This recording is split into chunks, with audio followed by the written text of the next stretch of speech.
Hey, what's going on, guys? Shane here with my friend Erin Herle and Vince the Anomaly, and today we're going to be doing some Brazilian Jiu-Jitsu tutorials, learning what? We are going to learn how to escape the mount. I've got 3 ways to escape when you're on bottom mount, when the person has full control over you. It works really well if the person is larger than you, so these techniques are going to work if you're smaller or if you're not, either one. Also, even though I'm wearing a gi, it's going to work both gi and no gi because there are no grips involved. Cool, let's take a look.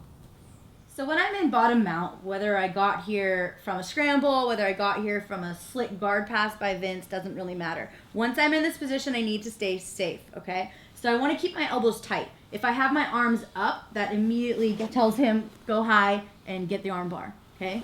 But if I also don't protect, if I'm just here, then it exposes my neck. And if we're just staying with the gi, he can go for gi chokes, okay? So positioning-wise, I want to make sure he's low, okay? Now I can create a frame by creating a guard with my forearm here and then continuing on with my hand over my wrist and my elbow inside, okay? And that can sort of keep him at bay while I move back, okay? Also, if I just have my elbows in, that can be good too to try to keep him at bay, okay? And also, my legs are active, okay? I never have my legs just here. I need the leverage of my hips, of my legs, everything engaged, everything tight. Now Vince, what he wants to do is something completely different. Yeah, so basically I want to do what the opposite of what Erin's trying to protect. So I do want to get underneath these armpits here so I can pinch my knees together. I can start working my S mount, going for arm bars. Or we talked about this before in the 3 ways to keep mount video. I like to go and get a low mount here where I'm hooking underneath her legs and I'm shoving my weight down and pushing my hips forward, and I'm able to balance here on Erin and keep this mount. I don't really want to be stuck in this position where my hips are right above hers and she could start bucking and moving around and I'm going to be off balance. Right. So I don't mind. Actually, a lot of people are going to keep their base low. So he's actually going to be down here when he works for any submissions or further positions. So if I care, I don't need to have him upright. I can have him down, up, but if I want, I can bump, right? And then we're in closer range, okay? Because obviously if he's sitting up, it's easier for him to scoot his hips forward, right? But if he's low and then tries to get high mount at the same time, it's a little bit difficult, right? So at least I can sort of play with it and get a position that I'm comfortable in. So from here, the first one that we're gonna go into is getting to half guard, okay? So I have my elbows tight. Now I'm gonna hip escape, okay? So my right leg is gonna stay planted because I'm turning this way. Boom. I have my elbows tight, okay? See how I have more space. I just created some space because I'm on my hip. Now I'm gonna push his knee and I'm gonna get my knee inside. All I need is to get my shin on his thigh. Now I'm gonna change and I'm gonna hip escape that way, okay? Watch. Like this. Now I can either use a sweep from here and keeping the distance with my hands, or I can go to half guard and get the underhook, okay? Whichever you prefer. But either one is going to be a way for me not only to escape, but to advance my position afterwards, okay? Because I don't want to escape mount, just to have him get mount again. So here, I'm going to hip escape, okay? I'm going to push the leg, and I'm going to get my leg free, and I'm going to turn in him. I don't want to stay flat. This is not good for me. So from here, I'm going to turn all the way to the other side, frame, okay? Now I can take my foot, get half guard, come up on my elbow, get the deep underhook, and he's still in trouble.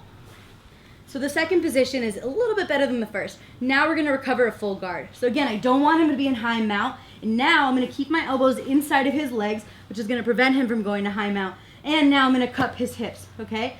Now I'm gonna use a bridge, and it's gonna be a fast and a big bridge, okay? I wanna get my hips, think about the hip thrusting exercise, exactly what I wanna do, and I wanna be explosive, but I'm also gonna gauge my arms. So like this. So I'm gonna use my hips to thrust up, and then I'm gonna lock my arms so that I have enough time to get my knees inside. And again, now I have my shin on his thighs, and I'm flexing my feet to make sure that he can't go backwards. These are like the butterfly hooks, right? Because I'm controlling now. But also for butterfly guard, I don't wanna be sitting on my back. So as soon as I get it, now I'm gonna push my legs forward, and I'm gonna sit up. If I can get double underhooks, that's great. If not, then at least we're in a good position to even go into a different guard if I wanted to. So again, I have my elbows tight to my side, cupping the hip, and I'm gonna lock my arms and bring. See how I can hold him here? Boom. Well, he's helping out, but ideally I could still hold him too. So I have my legs. They're not like this. They're open. My feet are flexed, and he's sitting on my shins. Now I'm going to sit up, extending the leg, and boom. Work from there. So the third one is the most important one, and I guess it's the most basic that they're going to teach you when you first start training jiu-jitsu. But for me, a lot of people don't do it right because they don't do a bridge high enough, okay? So now I'm going to try to get on top. That's the best situation for me to go from bottom to top in one fluid motion, okay? So I want to trap one arm just because if I do bridge, he can post, okay? But notice how I'm bridging. I want to choose a side, okay? So I want to make sure that I'm going to aim to reverse him. His back's going to go on the floor, and then I'm going to be in close guard. So now I need to trap an arm. So it doesn't have to be a super technical thing. You just need to grab an arm so he can't post and bridge. I'm going to bridge so high, and I'm going to step over so that he won't be able to defend it. So like this. Like this. So when I do it alone, this is what it's going to look like, right? So I'm not just coming up like the other one. The other one was here, okay? I'm actually going to come up and watch this. I'm going to take a step like this, and then I'm going to be in close guard, okay? So it's not this. It's not coming up on my shoulder, okay? It's not just this. It's both, okay? Boom, taking a step, and coming over. So now with Vince, trap the arm. Boom. Think about if he's riding a horse and the horse bucks. He's going to be thrown forward. That's what I want. But I don't want him to just go forward because then he can post. I want him to come here and then up turning and falling over because of my hips. So I make sure that when you're on bottom, you're always going to protect yourself. But then remember, you have half guard, you have butterfly or full guard, and then you have getting on top. So either one you want to be able to use well and consecutively. And then multiple attacks is going to help you out a lot too.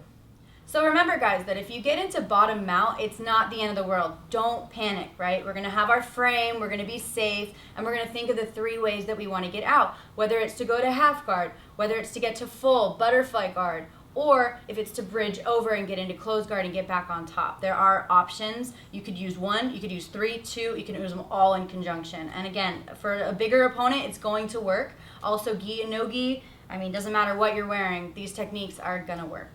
Awesome. There you have it, guys. So now that you have the knowledge, all you need is a partner. Start drilling. And be sure to subscribe to get the fight tips before your opponent does. Until then, I'm Shane. Erin. Vince. Fight tips for the underdogs.